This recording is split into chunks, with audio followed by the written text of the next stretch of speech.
Du 14 au 16 novembre 2024, le pasteur René Noné a dirigé une retraite au centre Beraka. Ce grand rassemblement a réuni divers ministres de la parole, dont les missionnaires, les évangélistes et les pasteurs et dirigeants d'assemblée. 3 jours d'intenses exhortations, d'enseignements et de prières ont permis de raviver le feu spirituel dans le cœur de ces leaders, tout en approfondissant les consécrations au ministère auquel ils ont été appelés. Le jeudi soir, le pasteur Noné a ouvert la retraite avec un message percutant. Il a souligné que l'appel de Dieu et la position spirituelle des croyants ne sont ni automatiques ni permanentes. Les a mis en garde contre la stagnation spirituelle, affirmant que ceux qui se reposent sur les victoires passées risquent de perdre leur vision pour l'avenir. Le plus grand piège est de devenir un conquérant mort, un croyant qui cesse de se battre pour progresser, a-t-il averti. Il a incité les participants à réfléchir à les situations actuelles, se demandant si leur foi était plus forte dans le passé ou dans le présent. Le message du second jour a mis l'accent sur la violence spirituelle comme clé d'un leadership victorieux. Le pasteur Noné a insisté sur les 3 éléments essentiels pour vivre cette violence spirituelle. D'abord, proclamer l'évangile avec zèle et audace. Il a exhorté chaque enfant de Dieu à évangéliser sans excuse, rappelant que tous sont appelés à partager la bonne nouvelle, peu importe les circonstances. Ensuite, il a souligné la nécessité de méditer la parole et d'obéir à tout ce qu'elle enseigne. L'obéissance à la parole de Dieu est, selon lui, la clé de la croissance et de la maturité spirituelle. Un leader doit non seulement connaître les Écritures, mais aussi les vivre au quotidien pour guider son peuple vers une foi authentique et fidèle. Enfin, le pasteur Noné a abordé l'importance de s'attacher à Dieu par la prière et le jeûne. Ces pratiques, a-t-il expliqué, sont des armes puissantes pour provoquer l'accomplissement des promesses divines. Il a encouragé les leaders à prendre au sérieux leur rôle dans la prédication et à enseigner le peuple avec sagesse, les guidant vers une plus grande fidélité à Dieu. Le dernier jour, l'appel à un engagement total envers Dieu a été le point central des enseignements.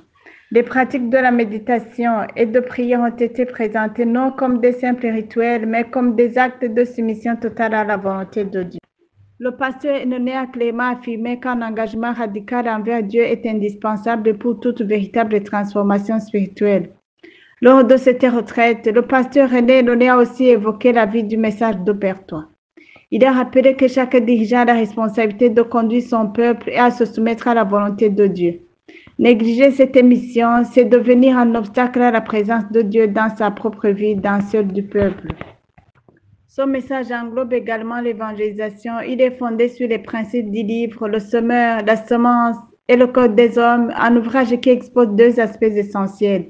Ce qui doit être explicité de nos vies et ce qui doit y être accompli. C'est sur cette base, selon le pasteur, que Dieu a décidé de marcher avec nous, de nous bénir et de nous utiliser pour accomplir ses desseins. Le pasteur René a insisté sur le fait que la vie du message d'Obertois se répandra au milieu de ceux dont le cœur est honnête, ceux qui sont déterminés, qui cherchent à obéir à Dieu. Il a aussi encouragé chaque dirigeant à se procurer et à maîtriser ce livre, soulignant que cela fait partie de leur rôle. Enfin, le pasteur René a mis en lumière l'importance du jeûne et de la prière dans la vie du croyant. Selon lui, ces pratiques sont essentielles pour voir les promesses de Dieu s'accomplir.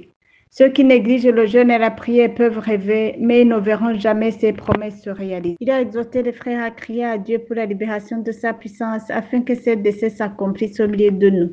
En clôturant cette retraite, le pasteur René Noné a béni tous les participants et a tenu à annoncer solennellement la tenue du 2e camp biblique des jeunes de cette année qui se déroulera du 26 au 29 décembre 2024 à Beraka. Et envoyez-nous les jeunes gens rero muze muturungikira abakiri bato pour le bien de vos églises. ku bw'ineza y'amashengero yanyu. Sois béni. Uhezagirwe. Au lendemain de la retraite des ministres de la parole, le pasteur René Noné a dirigé une croisade le dimanche 17 novembre 2024 pour clôturer en beauté cet avant-dernier sommet du jeûne complet du ministère. Le message central était la délivrance des malédictions. Avant d'expliquer ce que c'est les malédictions, le pasteur René Noné a tenu à d'abord expliquer ce que c'est la bénédiction. Se basant sur le passage d'Éphésiens 1, verset 3, le pasteur René a montré que nous sommes bénis de toutes les bénédictions célestes en Jésus-Christ, bien qu'actuellement on peut ne pas les voir visiblement. Ils sont là et c'est à l'homme d'y entrer pour les posséder. Attaquant les malédictions, il a pris l'exemple du passage de Deutéronome 27 à partir du verset 15 pour expliquer les différentes sources de malédiction.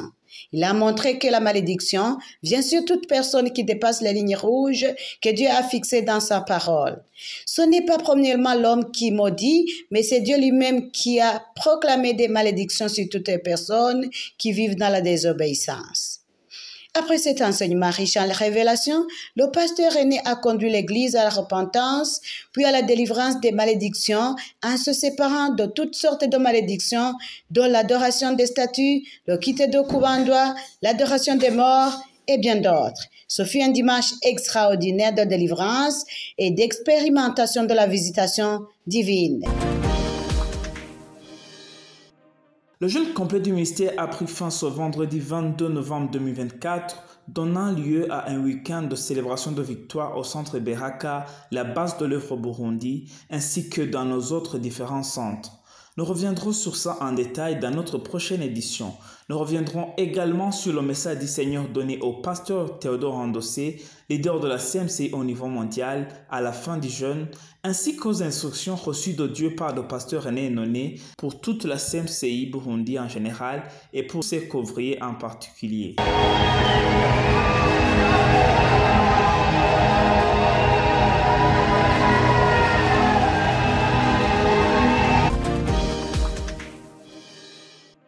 Je suis le frère Clamide, dirigeant de l'église CMCI Ngozi depuis l'an 2021.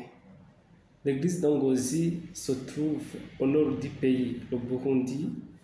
Elle compte 3675 croyants avec 2438 croyants dans le centre-ville et 1237 croyants dans les communes rurales. Dans les communes rurales, nous avons 7 centres, tandis que dans la ville, nous avons 3 centres. Le nombre d'assemblées est de 87 assemblées, avec 175 dirigeants regroupés dans les 10 centres ci-haut mentionnés. Dans les églises de la ville, nous avons le centre principal, centre Kinyami, qui compte 1195 croyants, avec un bâtiment bien construit en dur, bien fermé et bien pavé. Cette année, les finances ont monté jusqu'à 5 fois que ceux des 3 dernières années. La main du Seigneur a été sur l'église d'Ngozi dans le domaine des finances. L'effectif de ce qui donnait a été multiplié par 5 aussi par la main du Seigneur. L'église de Gisagala dans la ville d'Ngozi compte 913 croyants qui aiment le Seigneur. Dans cette même église, les effectifs ont monté dans le domaine des finances parce que l'église a aussi monté 5 fois si on compare aux finances des 3 dernières années. Nous avons une autre église à Burengo, dans la ville d'Ngozi, qui compte 330 personnes. Cette église a connu aussi une évolution remarquable dans les finances, mais aussi dans le domaine de la construction. Maintenant, elle est bien construite et bien fermée. Et dans le domaine des finances, elle a aussi monté plus de 3 fois que celle des 3 dernières années. Nous avons l'église de Rukecho qui est dans la commune Busiga, au nord aussi du pays. Elle compte 363 disciples. Et elle est bien construite en matériaux en dur et bien fermée. La main du Seigneur a vraiment été sur cette église parce que ce qui n'a pas été fait dans les 7 dernières années, le Seigneur l'a fait dans ces 2 derniers mois depuis le mois d'août. L'église de Mumba compte 151 disciples. La main du Seigneur a aussi été sur cette église dans ces 2 derniers mois, le Seigneur s'est manifesté dans la construction.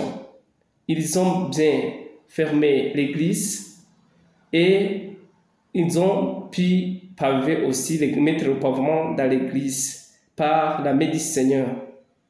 L'église de Gatsinda compte 248 personnes. Dans ces 2 derniers mois, ils ont pu réhabiliter l'église qui était en mauvais état. Maintenant, elle est bien construite. À Masanganzira, nous avions une parcelle, mais qui ne répond pas aux normes que l'État exige.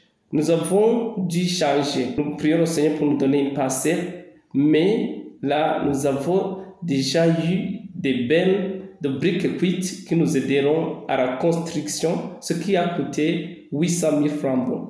À Gakecheri, nous avions un centre en état délabré et nous avons dû changer la parcelle, mais aussi la construction. Pour le moment, le Seigneur a été avec nous dans ces 2 derniers mois. Nous avons déjà fait des travaux qui ont coûté 2 650 200 francs, ce qui nous aideront à avoir un centre bien construit et qui répond aux normes que l'État exige. À Moussassa, l'église qui se trouve dans le camp des réfugiés des Congolais, le Seigneur s'est beaucoup manifesté dans ces 2 derniers mois. Ils ont pu réhabiliter l'église avec un montant de 4 549 500 francs. Le Seigneur s'est beaucoup manifesté, vu la condition de vie des gens de cette localité, comment ils ont vu la main du Seigneur. L'église de Malangara était délabrée, mais dans ces 2 derniers mois, on a pu réhabiliter l'église, ce qui a coûté 1 million de francs. Et la main du Seigneur a été vraiment avec nous à Malangara. Dans ces 3 dernières années, dans un des centres de la ville de Ngozi, dans une église où 45 personnes données au Seigneur chaque mois, l'effectif des donateurs a monté jusqu'à 204 personnes qui donnent régulièrement au Seigneur. Dans d'autres églises de la ville, nous étions à 85 personnes qui donnaient au Seigneur, mais maintenant nous atteignons 300 personnes et plus qui donnent régulièrement au Seigneur. Nous remercions le Seigneur pour cette grâce qu'il nous a accordée et qu'il continue à nous accorder. Pour se conformer à la nouvelle loi concernant les constructions et les bâtiments des églises, la main du Seigneur a été avec nous dans ces 2 derniers mois. L'église de Rukecho a été réhabilitée à coût de 7 450 francs dans un délai de 2 mois. L'église de Moussassa a été réhabilitée aussi à coût de 4 549 500 francs dans un délai de 2 mois. L'église de Gakecheri aussi est en train d'être réhabilitée à un coût de 2 650 déjà investis et nous croyons à la main du Seigneur pour terminer. L'église de Masanganzira est en train d'être réhabilitée à coût de 800 000 francs déjà investis. L'église de Burengo, qui n'était pas encore achevée dans la construction, vient d'être achevée en construction avec un coût de 5 416 500 francs. L'église de Kinyami a pu acheter des chaises en plastique, 137 chaises à coût de 35 000 francs par chaise, ce qui a coûté 4 795 000 francs. L'église de Marangara a été réhabilitée dans ces 2 derniers mois à coût de 800 000 francs. Si nous faisons le total, nous trouvons 26 461 200 francs investis dans la construction de nos centres au nord du pays, spécialement dans la province de Ngozi, dans un délai de 2 mois. Nous remercions le Seigneur qui a fait tout cela. Dans les 3 dernières années, on donnait dans le fonds missionnaire entre 500 et 800 000. Mais pour le moment, le Seigneur nous a accordé la grâce de mettre dans le fonds missionnaire entre 2 millions et 2 800 000 de francs chaque mois. Nous remercions le Seigneur pour ce pan qui nous a aidés à franchir. L'an 2024, le Seigneur nous a accordé la grâce d'accueillir des croisades de notre pasteur René Enoné. Et chaque croisade nous a coûté plus de 3 millions. Et tout cela, le Seigneur a été avec nous. Des gens ont été guéris. Des gens ont été vraiment réveillés dans leur état d'âme et dans leur esprit. Nous remercions beaucoup le Seigneur pour les 2 croisades, Tieni Angozi, ce qui a resté un témoignage bouleversant de ce que le Seigneur fait. Merci.